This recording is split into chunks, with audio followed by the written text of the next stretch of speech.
Hello friends, welcome to GPSC online. તો શરૂઆત કરીએ આજના કરંટ અફેરની। તો સૌથી પહેલાં જોઈએ આજનું દિન વિશેષ। તો 28 એપ્રિલ એટલે કે કામના સ્થળે સલામતી અને આરોગ્ય વિશ્વ દિવસ તરીકે ઉજવવામાં આવે છે। ખાસ ધ્યાન રાખશું, 28 એપ્રિલ એટલે કયો દિવસ થશે? તો કામના સ્થળે સલામતી અને આરોગ્ય વિશ્વ દિવસ। તેની શરૂઆત 2003થી થઈ હતી। કોના દ્વારા તેની શરૂઆત થઈ છે? તો ILO એટલે કે ઇન્ટરનેશનલ લેબર ઓર્ગેનાઇઝેશન દ્વારા તેની શરૂઆત થઈ છે વર્ષ 2003થી। તેનો મુખ્ય હેતુ શું છે? તો કામના સ્થળે કાર્યરત કર્મચારીની સુરક્ષા અને આરોગ્ય જળવાઈ રહે તેનો મુખ્ય હેતુ છે। 2020ની તેની થીમ શું હતી? The stop the pandemic any theme છે। હવે ILO વિશે થોડી વાત કરીએ તો ILOની સ્થાપના ક્યારે આવશે? 29 ઓક્ટોબર 1919ના રોજ ILOની સ્થાપના થઈ હતી। ILO એટલે શું થશે? તો ઇન્ટરનેશનલ લેબર ઓર્ગેનાઇઝેશન થશે। ઓકે, તો દિન વિશેષમાં આપણે શેના વિશે માહિતી મેળવી? 28 એપ્રિલ વિશે માહિતી મેળવી। 28 એપ્રિલ એટલે કયો દિવસ? તો કામના સ્થળે સલામતી અને આરોગ્ય વિશ્વ દિવસ। તેની શરૂઆત તો 2003થી। કોના દ્વારા ઉજવાય છે? તો ILO એટલે કે ઇન્ટરનેશનલ લેબર ઓર્ગેનાઇઝેશન દ્વારા। 2020ની થીમ શું હતી? ધ સ્ટોપ ધ પેન્ડેમિક એ 2020ની થીમ હતી। નેક્સ્ટ ન્યૂઝ જોઈએ। પ્રેકેટી વેબ આધારિત ડેશબોર્ડ IIT દિલ્હી દ્વારા બનાવવામાં આવ્યું છે। એનું ફૂલ ફોર્મ શું છે? તો prediction and assessment of corona infection and transmission in India એ આખું એનું પૂર્ણ નામ છે। એ આધારિત ડેશબોર્ડ કોના દ્વારા બનાવવામાં આવ્યું છે? તો IIT દિલ્હી દ્વારા તે બનાવવામાં આવ્યું છે। ઓકે, તેનો હેતુ શું છે? તો કોરોના ચેપ અને ટ્રાન્ઝિશનની આગાહી માટે તેનો ઉપયોગ થશે। દર 3 અઠવાડિયે તેને આખું અપડેટ કરવામાં આવશે। ખાસ ધ્યાન રાખવાનું છે। તો કયું ડેશબોર્ડ આવશે? તો પ્રેકેટી વેબ આધારિત ડેશબોર્ડ IIT દિલ્હી દ્વારા। એનું પૂર્ણ નામ શું છે? Prediction and assessment of corona infection and transition in India એનું પૂર્ણ નામ છે। ઓકે, નેક્સ્ટ ન્યૂઝ જોઈએ। ધન્વંતરી યોજના તો અસમ સરકાર દ્વારા લોન્ચ કરવામાં આવી છે। સિમ્પલી પરીક્ષામાં એવો ક્વેશ્ચન પૂછાઈ શકે છે કે ધન્વંતરી યોજના તાજેતરમાં કઈ રાજ્ય સરકાર દ્વારા શરૂ કરવામાં આવી? તો ધન્વંતરી યોજના એ અસમ રાજ્ય સરકાર દ્વારા શરૂ કરવામાં આવી। આ યોજનાનો મુખ્ય હેતુ શું છે? તો આ યોજના હેઠળ જે દવાઓ સામાન્ય રીતે પ્રાપ્ત નથી તેવી દવાઓ દર્દીઓને મળી રહે, ઝડપથી મળી રહે અને સરળતાથી મળી રહે તે માટે આ એપ્લિકેશન લોન્ચ કરવામાં આવી છે, યોજના લોન્ચ કરવામાં આવી છે ધન્વંતરી યોજના। તો ખાસ યાદ રાખવાનું, ધન્વંતરી યોજના તો આસામ સરકાર દ્વારા। શા માટે? તો કે એવી દવાઓ જે સરળતાથી પ્રાપ્ય નથી અને દર્દીઓને મળી રહે તે આવશ્યક છે, એવી દવાઓ સરળતાથી દર્દીઓને પ્રાપ્ત થઈ રહે તે માટે આ ધન્વંતરી યોજના શરૂ કરવામાં આવી છે। તો સિમ્પલ એટલું યાદ રાખવાનું છે, ધન્વંતરી યોજના તો આસામ રાજ્ય સરકાર દ્વારા। નેક્સ્ટ ન્યૂઝ જોઈએ। નેશનલ શિપિંગ બોર્ડના હેડ માલિની શંકરને બનાવવામાં આવ્યા છે। નેશનલ શિપિંગ બોર્ડ એના હેડક્વાર્ટર ક્યાં આવેલું છે? નવી દિલ્હી ખાતે આવેલું છે। કે જેના હેડ કોને બનાવવામાં આવ્યા છે? તો માલિની શંકરને બનાવવામાં આવ્યા છે। ખાસ ધ્યાન રાખશું, નેશનલ શિપિંગ બોર્ડ એના હેડ માલિની શંકરને બનાવવામાં આવ્યા છે। પરીક્ષામાં ખાસ આવા પ્રશ્નો પૂછાતા હોય છે જ્યારે કોઈ વ્યક્તિની કોઈ પદ ઉપર નિમણૂક કરવામાં આવતી હોય અથવા તો કોઈ વ્યક્તિનું અવસાન થતું હોય તો તે પરીક્ષાલક્ષી બની રહે છે।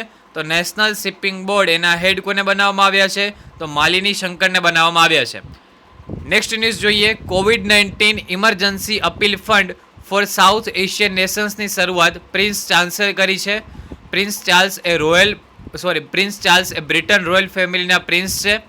તેમણે ભારત, પાકિસ્તાન, બાંગ્લાદેશ, શ્રીલંકા વગેરે દેશોના ગરીબ લોકો માટે આ ફંડની કે યોજનાની શરૂઆત કરી છે। COVID-19 emergency appeal fund for south Asian nations એની શરૂઆત કોના દ્વારા કરવામાં આવી છે? તો પ્રિન્સ ચાર્લ્સ દ્વારા કરવામાં આવી છે। પ્રિન્સ ચાર્લ્સ કોણ છે? તો બ્રિટન રોયલ ફેમિલીના તેઓ પ્રિન્સ છે। આ ફંડની મદદથી કોને મદદરૂપ થવાનો હેતુ છે? તો ભારત, પાકિસ્તાન, બાંગ્લાદેશ અને શ્રીલંકાના દેશના જે પણ ગરીબ લોકો છે એ લોકોને મદદરૂપ થવાનો હેતુ છે, આ ફંડનો મુખ્ય હેતુ છે। નેક્સ્ટ ન્યૂઝ જોઈએ। MSMEના સચિવ તરીકે અરવિંદ કે શર્માને નિયુક્ત કરવામાં આવ્યા છે। તમે અહીંયા એમને ફોટોમાં જોઈ શકો છો। MSMEનું પૂર્ણ નામ શું થશે? તો micro, small and medium enterprises તેઓ પહેલાં પીએમઓમાં ફરજ બજાવતા હતા. વર્તમાનમાં તેમને એમએસએમઈના સચિવ તરીકે નિયુક્ત કરવામાં આવ્યા છે. આર્થિક બાબતોના વર્તમાન સચિવ કોણ છે? તો તરુણ બજાજ છે. શિક્ષણ વિભાગના વર્તમાન સચિવ કોણ છે? તો અનિત કારવાલ છે. ક્લિયર છે? ખાસ ધ્યાન રાખશું. અગત્યની બાબતો, કોઈ સચિવોની નિમણૂક થતી હોય તો પરીક્ષાલક્ષી પ્રશ્ન બની રહે છે. આપણે સિમ્પલ યાદ રાખવાનું છે એમએસએમઈ એટલે કે માઇક્રો સ્મોલ એન્ડ મીડિયમ એન્ટરપ્રાઇઝીસના સચિવ તરીકે કોની નિમણૂક કરવામાં આવી છે? તો અરવિંદ કે શર્માની નિમણૂક કરવામાં આવી છે. એમએસએમઈના સચિવ તરીકે કોની નિમણૂક આવશે? અરવિંદ કે શર્મા.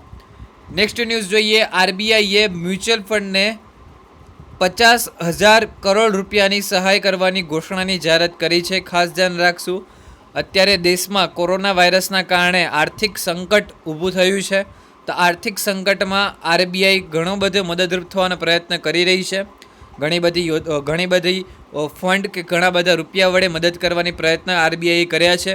એમાંનું એક આપણે ઉદાહરણ જોઈએ તો મ્યુચ્યુઅલ ફંડને 50,000 કરોડ રૂપિયાની સહાય કરવાની ઘોષણા કોણે કરી છે? તો આરબીઆઈએ કરી છે. આરબીઆઈ ઘણી બધી બાબતોના લીધે ચર્ચામાં રહી છે. એમાંની એક અગત્યની બાબત આજના ન્યૂઝમાં આપણે જોઈ શકીએ છીએ. મ્યુચ્યુઅલ ફંડને કેટલી? તો 50,000 કરોડ. ખાસ ધ્યાન રાખશું. 50,000 કરોડ રૂપિયાની સહાય કરવાની ઘોષણા કરી છે. નેક્સ્ટ ન્યૂઝ જોઈએ છીએ. United Nations conference on trade and development દ્વારા વિકાસશીલ દેશોના $1 ટ્રિલિયન વધારે લેણાને માફ કરવાની ઘોષણા કરી છે. કોણે ઘોષણા કરી છે? તો United Nations conference on trade and development દ્વારા ઘોષણા કરવામાં આવી છે. આ પહેલાં પણ તેઓ દ્વારા કોરોના વાયરસના કારણે 15 દેશોનું લિસ્ટ બહાર પાડ્યું હતું કે જેના કોરોના વાયરસના લીધે તેના અર્થતંત્ર ઉપર જે દેશોને નુકસાન થઈ રહ્યું હોય અથવા તો અસર થઈ રહી હોય એવા 15 દેશોની લિસ્ટ પાડી હતી કે જેમાં ભારત 10મા ક્રમે હતું કે કોરોના વાયરસના કારણે ભારત દેશના અર્થતંત્રને નુકસાન પહોંચી રહ્યું છે. 15 દેશોની યાદીમાં ભારતને કયો ક્રમ આપ્યો હતો? તેમણે 10મો ક્રમ આપ્યો હતો. હવે તાજેતરમાં United Nations conference on trade and ડેવલપમેન્ટે શું જાહેરાત કરી છે? તો કે જેટલા પણ વિકાસશીલ દેશો છે એમને $1 ટ્રિલિયન વધારેની જે લેણા છે એ માફ કરવાની ઘોષણા કોણે કરી છે? United Nations conference on trade and ડેવલપમેન્ટે. એનું વડું મથક ક્યાં આવેલું છે? તો તેનું વડું મથક જીનીવિયા ખાતે આવેલું છે. તેની સ્થાપના 1964માં થઈ હતી. તેના સેક્રેટરી જનરલ કોણ છે? તો મુખીસા કિટી એના સેક્રેટરી જનરલ છે. ઓકે. નેક્સ્ટ ન્યૂઝ જોઈએ. મેસેન્જર રૂમ નામનું ફીચર ગ્રુપ વિડીયો માટે ચેટ માટે ફેસબુકે લોન્ચ કર્યું છે. ખાસ ધ્યાન રાખશું. કયું? મેસેન્જર રૂમ નામનું ફીચર લોન્ચ કર્યું છે. આનાથી શું થશે? તો ગ્રુપ વિડીયો ચેટ થઈ શકશે. કોના દ્વારા શરૂઆત કરવામાં આવ્યું છે? તો ફેસબુક દ્વારા શરૂઆત કરવામાં આવ્યું છે. અત્યારે લોકડાઉનના સમયગાળામાં આપણે સૌ જાણીએ છીએ કે જે ઓફિસ વર્ક સાથે સંકળાયેલા હોય એ બધા ઓફિસ મિટિંગ માટે ઝૂમ એપ્લિકેશનનો યુઝ કરતા હતા. તો ઝૂમ એપ્લિકેશન ઉપર તો ગાઈડલાઇન પણ જાહેર કરવામાં આવી કે થોડી પ્રાઇવેસી ડેટાના આધારે તો થોડી ખતરારૂપ છે, તો એને એપ્લિકેશનનો ઉપયોગ થોડી સાવચેતીપૂર્વક કરવો જોઈએ. તો ફેસબુકે હવે તાજેતરમાં પોતાનું મેસેન્જર રૂમ નામનું ફીચર લોન્ચ કર્યું છે. આ મેસેન્જર રૂમ નામનું ફીચર છે એનાથી શું થશે? તો ગ્રુપ વિડીયો ચેટ પોસિબલ થશે. તમે અહીંયા ફોટોમાં જોઈ શકો છો ગ્રુપ વિડીયો ચેટ. અને કોના દ્વારા શરૂ કરવામાં આવ્યું છે? તો ફેસબુક દ્વારા. એટલે આપણે કેટલા કી પોઈન્ટ યાદ રાખવાના છે? તો ફેસબુક દ્વારા મેસેન્જર રૂમ નામનું ફીચર લોન્ચ કરવામાં આવ્યું. આ મેસેન્જર રૂમ નામનું ફીચર શા માટે ઉપયોગી સાબિત થશે? તો ગ્રુપ વિડીયો ચેટ માટે તે ઉપયોગી સાબિત થશે. નેક્સ્ટ ન્યૂઝ જોઈએ. વિલોકના સર્ચ એન્જિન કોના દ્વારા શરૂ કરવામાં આવ્યું છે? તો Indian institute of information technology and management Kerala દ્વારા. ખાસ યાદ રાખશું. IITM કેરળ દ્વારા શરૂ કરવામાં આવ્યું છે. શું શરૂ કરવામાં આવ્યું છે? તો વિલોકના સર્ચ એન્જિન શરૂ કરવામાં આવ્યું છે. COVID-19 રિલેટેડ તમામ AI આધારિત એટલે કે આર્ટિફિશિયલ ઇન્ટેલિજન્સ આધારિત માહિતી મળી રહેશે. વિલોકનાનો સંસ્કૃત શબ્દ છે જેનો અર્થ થાય છે શોધવું. ખાસ ધ્યાન રાખશું. વિલોકનાનો અર્થ શું થાય છે? શોધવું થાય છે. પરીક્ષામાં સિમ્પલી એવો ક્વેશ્ચન પૂછાઈ શકે છે કે વિલોકના સર્ચ એન્જિન કોના દ્વારા શરૂ કરવામાં આવ્યું છે અથવા કોના દ્વારા બનાવવામાં આવ્યું છે? તો વિલોકના એન્જિન IITM કેરળ દ્વારા એટલે કે Indian institute of information technology and management Kerala દ્વારા. ઓકે. વિલોકના સર્ચ એન્જિન IITM એટલે કે Indian institute of information technology and management Kerala દ્વારા શરૂ કરવામાં આવ્યું છે. એના મુખ્ય હેતુ શું છે? તો COVID-19 રિલેટેડ તમામ AI આધારિત માહિતી મળી રહેશે. વિલોકનાનો સંસ્કૃત અર્થ શું થાય છે? તો શોધવું એ તેનો અર્થ થાય છે. ખાસ ધ્યાન રાખજો. Covid pharma mobile app Andhra Pradesh રાજ્ય દ્વારા. ખાસ ધ્યાન રાખજો મિત્રો, COVID-19 સામેની લડાઈ માટે ઘણી બધી IIT હોય, ઘણી બધી રાજ્ય સરકાર હોય કે કેન્દ્ર સરકાર હોય, વિવિધ એપ, વિવિધ પ્રકારની પોર્ટલ, વિવિધ પ્રકારની યોજના શરૂ કરવામાં આવે છે. તો આપણે એક સાથે આ તમામ પોર્ટલ, યોજનાઓ હોય કે વેબસાઇટ હોય, બધાની માહિતી આપણે એક વિડીયોમાં મેળવી લેશું. જેમ કે આજે આપણે 2 માહિતી મેળવી. વિલોકના સર્ચ એન્જિન, તો એ પણ COVID-19 સાથે સંકળાયેલું છે કેરળની IITM દ્વારા. અને બીજું આપણે જોયું કોવિડ ફાર્મા મોબાઈલ એપ, તો આંધ્રપ્રદેશ રાજ્ય દ્વારા. તો આપણે એક વિડીયોમાં તમામ માહિતી એકઠી કરી લઈશું. ખાંસી, શરદી, તાવ, માથું દુખવું વગેરેની દવાઓ મેડિકલમાંથી ખરીદનાર લોકો પર નજર રાખવા માટે Covid pharma mobile app launch કરવામાં આવી છે. અહીંયા જેટલા પણ લક્ષણો લખ્યા છે, આ પ્રકારના સેમ લક્ષણો કોરોના વાયરસના તમને જોવા મળી શકે છે. તો જે લોકો પણ આ રિલેટેડ કોઈ પણ દવા લેવામાં આવતા હોય તો એ લોકો પર આ એપ્લિકેશન નજર રાખશે કે જેથી એક રિપોર્ટ રેડી કરવામાં આવે કે આ વિસ્તારમાં આ પ્રકારના લક્ષણો જોવા મળી રહ્યા છે, તો શું તે લક્ષણો કોરોનાના હોઈ શકે છે કે નહીં, તેના ઉપર સર્વે કરવા માટે એક ઉપયોગી આ એપ સાબિત થશે. કોવિડ ફાર્મા મોબાઈલ એપ કોના દ્વારા? આંધ્રપ્રદેશ રાજ્ય દ્વારા. હવે આંધ્રપ્રદેશ રાજ્ય થોડું ચર્ચામાં રહ્યું છે, તો વાત કરીએ આંધ્રપ્રદેશ રાજ્યની રાજધાની, તો હૈદરાબાદ અને અમરાવતી. રાજ્યપાલ કોણ આવશે? બિશ્વભૂષણ હરિચંદન. અને મુખ્યમંત્રી કોણ છે? તો જગમોહન રેડ્ડી એના મુખ્યમંત્રી છે. 2 બાબત ખાસ યાદ રાખશું. વિલોકના સર્ચ એન્જિન તો IITM કેરળ દ્વારા, અને કોવિડ ફાર્મા મોબાઈલ એપ તો આંધ્રપ્રદેશ રાજ્ય દ્વારા. ક્લિયર છે? ઓકે, પછી જોઈએ હેલ્પ મી મોબાઈલ એપ, તો હરિયાણા રાજ્ય સરકાર દ્વારા. જરૂરિયાત લોકોને મદદરૂપ મળી રહે એના માટે help me mobile app launch કરવામાં આવી છે. તમે અહીંયા જોઈ શકો છો, જન સહાયક help me mobile app Haryana રાજ્ય સરકાર દ્વારા. હવે હરિયાણાની થોડી ચર્ચા નીકળી છે તો માહિતી મેળવીએ. હરિયાણાની રાજધાની ચંદીગઢ.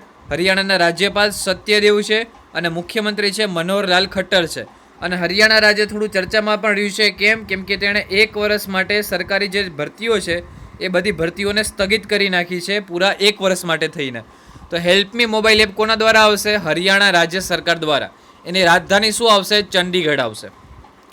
નેક્સ્ટ ન્યૂઝ જોઈએ. વિશ્વની સૌથી વધારે સૈન્ય ખર્ચ કરવાવાળા દેશોની એક યાદી બારે પડી છે ડિફેન્સ ઉપર. તો પ્રથમ 3 દેશો જોઈ શકીએ છીએ. પ્રથમ 3 દેશો કયા છે? અમેરિકા છે, ચીન છે અને પછી ત્રીજા નંબરે ભારત છે. અને જોવા જેવી એક બાબત છે કે કોરોના વાયરસના કારણે જો અસર થઈ હોય તો આ 3 દેશોનું નામ પણ આપણે જોઈ શકીએ છીએ. સૌથી વધારે અસર વર્તમાનમાં અમેરિકામાં છે, સૌથી પહેલી અસર ચીનમાં જોવા મળી હતી, અને ભારતમાં પણ કોરોના વાયરસની અસર એટલા હદે હજી નથી થઈ, પણ તેમ છતાં અમુક રાજ્યો છે, ફોર એક્ઝામ્પલ ગુજરાત અને મહારાષ્ટ્ર, ત્યાં વધારે પ્રમાણમાં અસર જોવા મળે છે. તો આપણે એક વસ્તુ આના પરથી એ પણ શીખી શકીએ કે સૈન્ય ઉપર ખર્ચ કરવો જેટલો જરૂરી છે એટલો જ ખર્ચ કરવો દેશની આરોગ્ય સેવા ઉપર કરવો પણ જરૂરી છે. સૈન્ય ઉપર જેટલો ખર્ચ કરીએ છીએ એટલો ખર્ચ દેશની આરોગ્ય સેવા માટે પણ કરવો જરૂરી છે. તો આ હતું આજનું કરંટ અફેર. હવે આજના કરંટ અફેરની એકવાર આપણે ક્વિક રિવિઝન મેળવી લઈએ. એના ઉપરથી આપણે કરંટ અફેરની ક્વિઝ અટેન્ડ કરશું. તો આજના કરંટ અફેરમાં આપણે કેટલી માહિતી મેળવી? તો સૌથી પહેલાં જોયું દિન વિશેષ 28 એપ્રિલ કે જેની થીમ હતી સ્ટોપ ધ પેન્ડેમિક. પછી આપણે જોયું પ્રેકટી વેબ આધારિત ડેશબોર્ડ, તો IIT દિલ્હી દ્વારા. પછી આપણે જોયું ધન્વંતરી યોજના, તો આસામ સરકાર દ્વારા. પછી નેશનલ શિપિંગ બોર્ડના હેડ કોને બનાવવામાં આવ્યા? તો માલિની શંકરને. પછી COVID-19ના emergency appeal fund for south Asian નેશન્સની શરૂઆત તો પ્રિન્સ ચાર્લ્સ દ્વારા. પછી MSMEના નવા સચિવ તરીકે કોને બનાવવામાં આવ્યા છે? તો અરવિંદ કે શર્માની નિયુક્તિ કરવામાં આવી છે. RBI મ્યુચ્યુઅલ ફંડ કેટલા હજાર કરોડ રૂપિયાની સહાયની જાહેરાત કરી છે? તો 50,000 કરોડ રૂપિયાની જાહેરાત કરી છે. પછી United Nations conference on trade and development દ્વારા $1 ટ્રિલિયન વધારે લેણાને માફ કરવાની ઘોષણા કરી છે. કયા દેશોને? તો વિકાસશીલ દેશોને. પછી ફેસબુક દ્વારા મેસેન્જર રૂમ નામનું ફીચર લોન્ચ કરવામાં આવ્યું કે જે ગ્રુપ વિડીયો ચેટ માટે ઉપયોગી સાબિત થશે. પછી વિલોકના સર્ચ એન્જિન, તો IITM કેરળ દ્વારા. અને કોવિડ ફાર્મા મોબાઈલ એપ તો આંધ્રપ્રદેશ રાજ્ય દ્વારા. અને હેલ્પ મી મોબાઈલ એપ તો હરિયાણા રાજ્ય સરકાર દ્વારા. અને વિશ્વની સૌથી વધારે સૈન્ય પર ખર્ચ કરવાવાળા દેશો કયા છે? તો અમેરિકા, પછી ચીન, પછી ભારત. હવે જોઈએ કરંટ અફેરની ક્વિઝ. સૌથી પહેલો ક્વેશ્ચન છે, કામના સ્થળે સલામતી અને આરોગ્ય વિશ્વ દિવસ ક્યારે ઉજવવામાં આવે છે? 27 એપ્રિલ, 28 એપ્રિલ, 29 એપ્રિલ કે 30 એપ્રિલ? પ્રકટી વેબ આધારિત ડેશબોર્ડ કોના દ્વારા શરૂ કરવામાં આવ્યું? IIT Delhi, IIT Bombay, IIT Gandhinagar, IIT Madras. Covid pharma mobile app કયા રાજ્ય દ્વારા લોન્ચ થઈ? આંધ્રપ્રદેશ, ગુજરાત, મહારાષ્ટ્ર કે Haryana? Help me mobile app કોના દ્વારા? રાજસ્થાન, હરિયાણા, ગુજરાત કે હિમાચલ પ્રદેશ? વિશ્વના સૌથી વધારે સૈન્ય પર ખર્ચ કરનાર દેશોમાં ભારત કયા સ્થાને છે? પ્રથમ, બીજા, ત્રીજા કે ચોથા? જો આજનું કરંટ અફેર ગમ્યું હોય તો ક્વિઝના આન્સર પ્લીઝ કમેન્ટ કરવાનું રાખજો. ડેલી 50 જેટલી કમેન્ટ તો આવી જ જોઈએ. આ ઉપરાંત જો તમે ડેલી 50 માર્કની મોક ટેસ્ટ આપવા માંગો છો, 50 માર્કની મોક ટેસ્ટ, તો ટેલિગ્રામમાં જઈને તમે આ રીતે ગ્રુપ સર્ચ કરી શકો છો. તો તમને ક્વિઝનું ગ્રુપ મળી જશે કે જેમાં ડેલી 50 માર્કની મોક ટેસ્ટ લેવામાં આવતી હોય છે. તો મળશું નવા કરંટ અફેરના વિડીયો સાથે. ત્યાં સુધી જય હિન્દ, જય ભારત.